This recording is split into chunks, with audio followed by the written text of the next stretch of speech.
Broadcast is now starting. All attendees are in listen-only mode. Hi, everyone, and thank you for joining our November Washington Broker Roundtable on Responding to a Changing Market, hosted by our Washington broker, Grover Naslund. Before we begin, I want to remind everyone of the residual income you can receive by referring outside agents to Allison James. For the first 3 agents you refer, you receive a 10% override. When you refer 4 to 20 agents, you receive 15%. When you refer more than 20, you receive 20%. Now 15, 10, 15, and 20% of what? Well, that's where our 3 plans come into play. First, we have Plan A. Plan A is $3,950 for the entire year. On this plan, agents keep 100% of their commission. Therefore, if you refer an agent and they join us on Plan A, you will receive $395 per year. Next, we have Plan B. Plan B is $395 a month. Agents also keep 100% of their commission with this plan option as well. If you refer an agent who joins us on Plan B, you receive $39.50 a month. Lastly, we have Plan C. Plan C is $35 a month. If the agent you refer joins on Plan C, you receive $3.50 a month. Now, I know that doesn't sound like a lot, but there's more with this plan. With Plan C, agents pay a $360 transaction fee for each transaction they close, and you, as the referring agent, will also receive 10% of the transaction fee for each and every transaction they do close. So, if they close at least 1 transaction every month, you're earning an extra $36 per month plus the $350, which now brings your total to $39.50 a month. If you need marketing materials to refer other agents to Allison James, please go to Allison James University. Click on the Referrals tab. From there, you will find marketing materials with more information on Allison James that you can show to other agents. With that being said, let's go ahead and get started with our Washington Broker Roundtable. I will now pass it over to Grover. Good afternoon, Grover. How you doing? Good, how are you?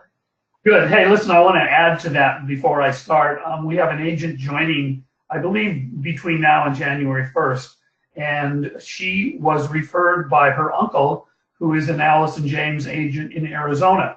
So these referrals can come from anywhere.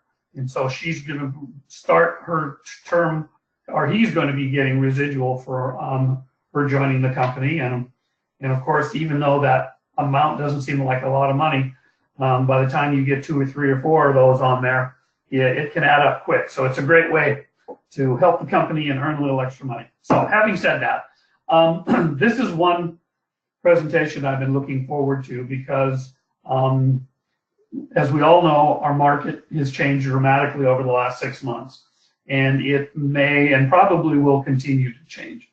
And this is pretty important for a lot of reasons, but mostly it's our job as agents to keep up and understand these changes. Now, 6 months ago, when the market started to slow down, it really wasn't determined yet if it was a seasonal change just for summer, which often happens, and then it usually picks back up in the fall. Well, now that fall is here and the change is continuing, now we see that it was a market change, possibly a market change on top of a seasonal change. But it doesn't look like, it did not bounce back in the fall as we might have expected. Now, having said that, I do review every listing and every deal that goes through the office for the state, and there are still sales going on, and there are still listings going on. So it's not like it's dropped to zero. So don't be discouraged from that point of view. And so the biggest problem that we face as agents when this happens, besides our own business, is that buyers and sellers, especially sellers, are very slow to adapt to a changing market. And a market can literally change overnight. As an example, I remember years where everything kind of ground down pretty slow during the Christmas holidays and then continued into New Year's. And on January 2nd, not January 1st, because most people were nursing a hangover, but on January 2nd, right after this holiday, the market came surging back. It was that quick. Now, sometimes it comes back a little later in the spring, But markets can change quickly. And it's up to us to be up on those changes. Now, I am like you in that I get emails through my inbox all the time from the MLS with their statistics. You know, they give out quarterly and monthly statistics with the Realtors Association, and then just emails on real estate market in general, and of course, just watching and listening to the news, whether it's television news or internet news. It is very important that we, as the professionals, are current on our market, know what's going on. Now, keep in mind that the statistics that we usually get are for Seattle. Those are the most advertised and reported statistics. So if you're in an outlying area, in a different city or even a different county, you know, things are going to be different. Statistics and market vary by county, by city, even by neighborhood, or even areas within neighborhoods. So we have to really pay attention to what's going on there in our local markets.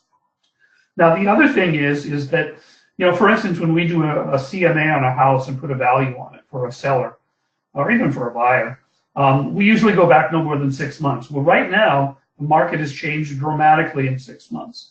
So we cannot necessarily rely on statistics that go back 6 months. You know, even if we go back a month or two, things may have changed since then. And because most statistics don't get reported for a month or two afterwards, they're not in real time.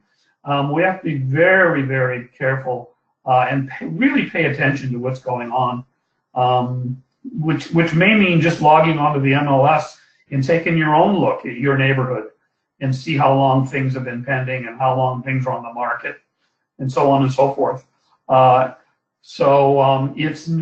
It's not simple, but it's up to us as professionals to keep up on these things.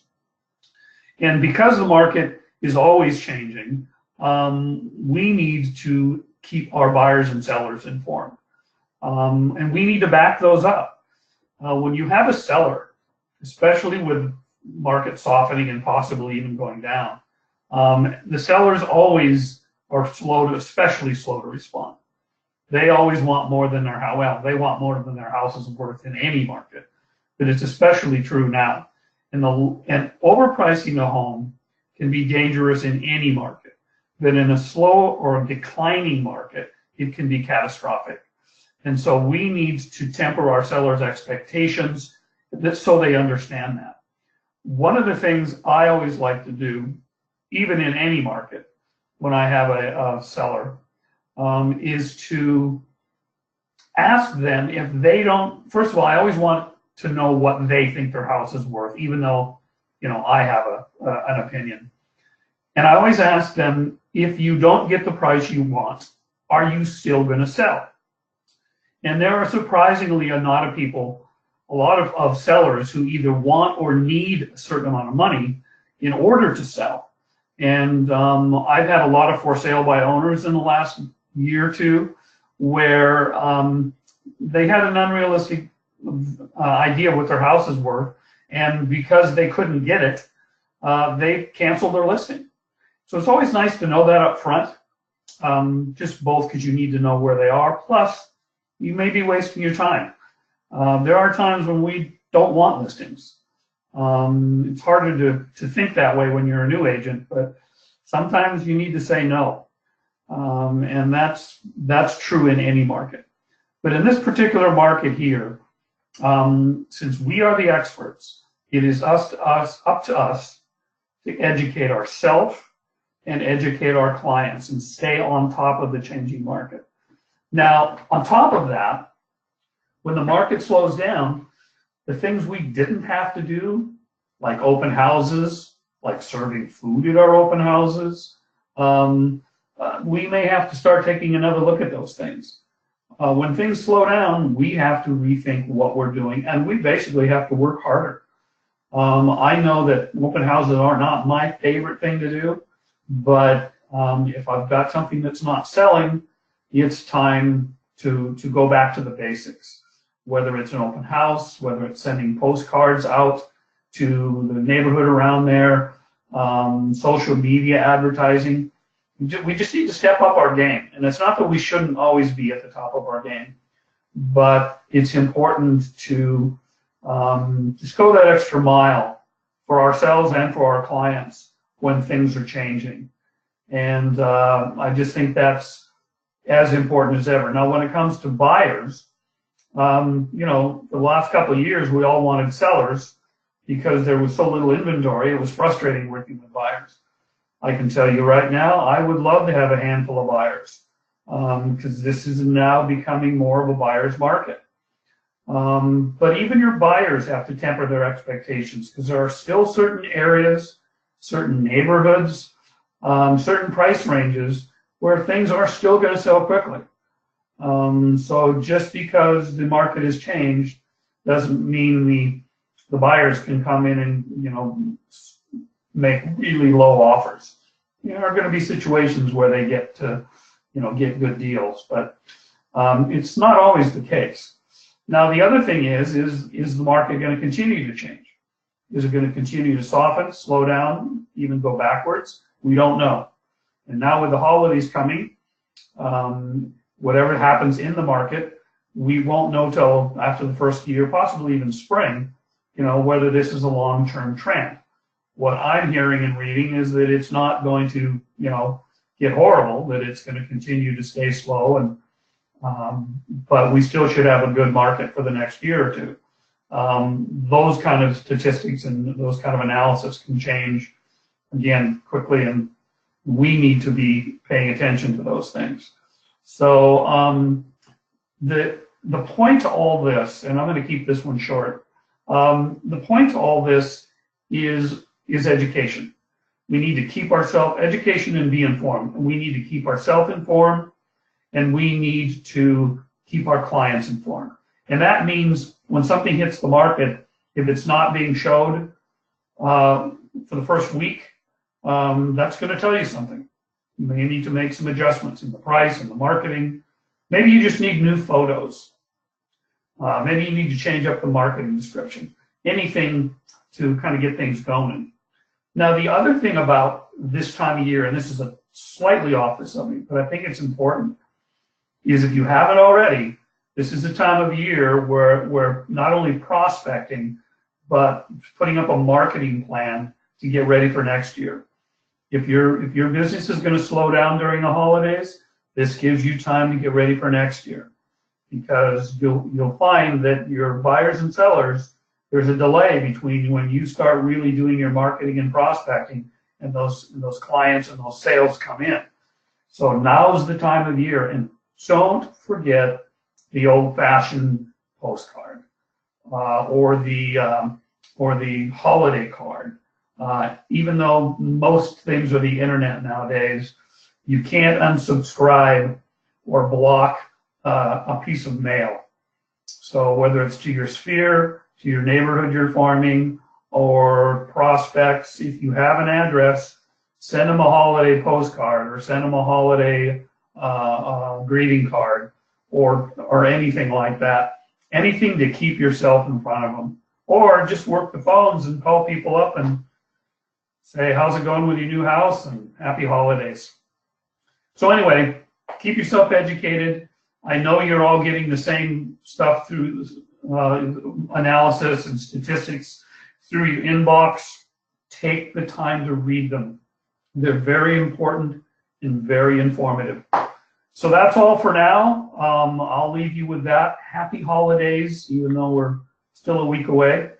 And have a good weekend and go out and make some money. Thank you, everyone, for joining us on our Washington Broker Roundtable. And of course, a special thank you to Grover for all of your wonderful insight, as always, and for putting together such a great topic and presentation. Thanks again, and I hope you all have a wonderful Thanksgiving and end the month strong. Have a good day, everyone.